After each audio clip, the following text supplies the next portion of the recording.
Hey there, I hope you're well. I wanted to talk today with you on the pod about something I saw recently. Was an engineer talking about, and this guy was quite senior, about how he doesn't like working with non-technical people.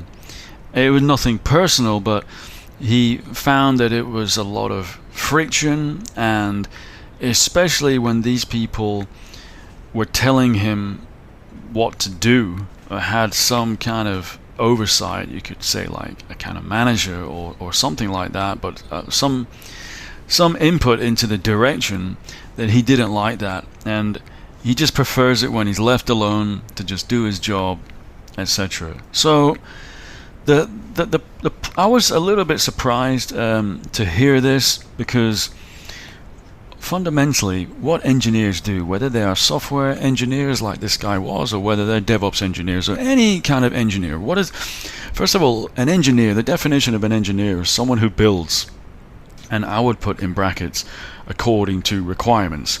Now, more broadly, what all engineers do is they solutionize, they provide solutions to problems, and that your problems or your requests to build things, and maybe you got to do some architecture to figure it out a little bit before you do the delivery work, but ultimately any technical work that is done in a company is done to enable a business outcome, and that outcome, the desired outcome, is determined by people on the commercial side of the business, non-technical. So it could be the CEO, or it could be anybody underneath him. It could come from the sales department, from marketing. More usually it will come from what you probably know as business development. So business development is a commercial side of the business where they're identifying opportunities and figuring out what they need to go after those opportunities and capitalize on them and make money. And eventually, these people are the stakeholders of the business. Eventually that stuff will filter down. If you're using Agile, it will filter down to product managers or project managers, but in Agile it would be product managers, and in fact you'll have also program managers and all kinds of different PMs. But ultimately they are the stakeholders. They don't think in technical terms, they just think in terms of business outcomes.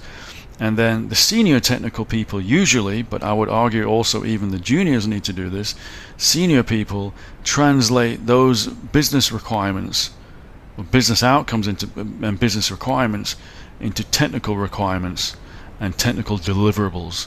So you can't really escape that.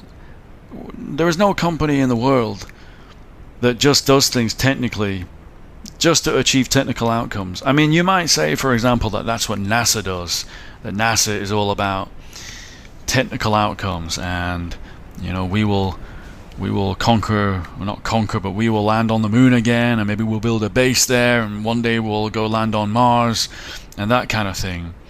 But even NASA is not completely driven technically. I mean, I would argue that the real ultimate goals of NASA are not technical, but they're probably actually political in many ways.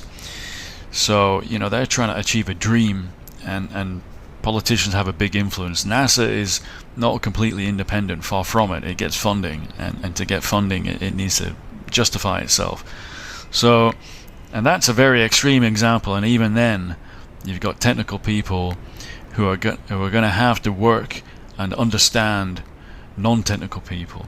And actually, I think if you're a technical person, part of your job, and I learned this because I worked in professional services, which is some people call consulting, and it's actually when you have non-technical people speaking with technical people, whose job is it to bridge that gap? It's actually technical people's.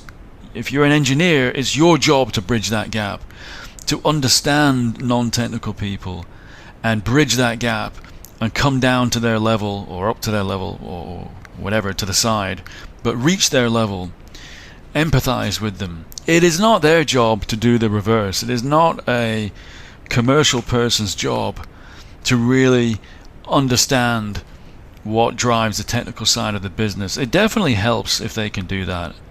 You can say there's a case for all people in the commercial side of the business to better understand and do at least, let's say, a cloud foundational certificate. I think that would be amazing. I actually think it would help them better identify business opportunities if they did that. But that's about as far as they need to go. They have their own domain. It is technical people's obligation to make more of the effort to better understand the business side than it is the reverse. So yeah, I don't know what you think about that, but I actually think that this is a generally widely held view, and I think that the guy that I saw who said that he just didn't like it, and it seemed to me that he didn't really understand why non-technical people have to even get involved.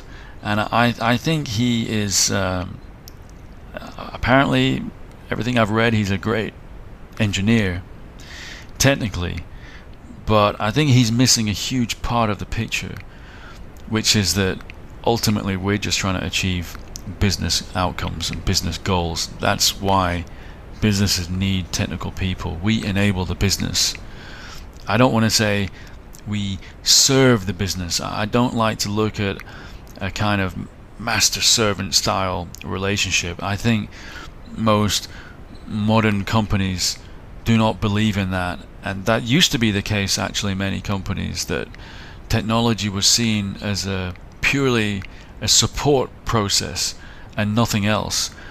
And most good companies today, if you look at who dominates now the stock market. 20-30 years ago, it used to be banks supported the stock market, and I can tell you back in those days, those banks just saw technology and some other departments purely as support process. Even they have changed, and who is top dog now in the stock market? It's all tech companies.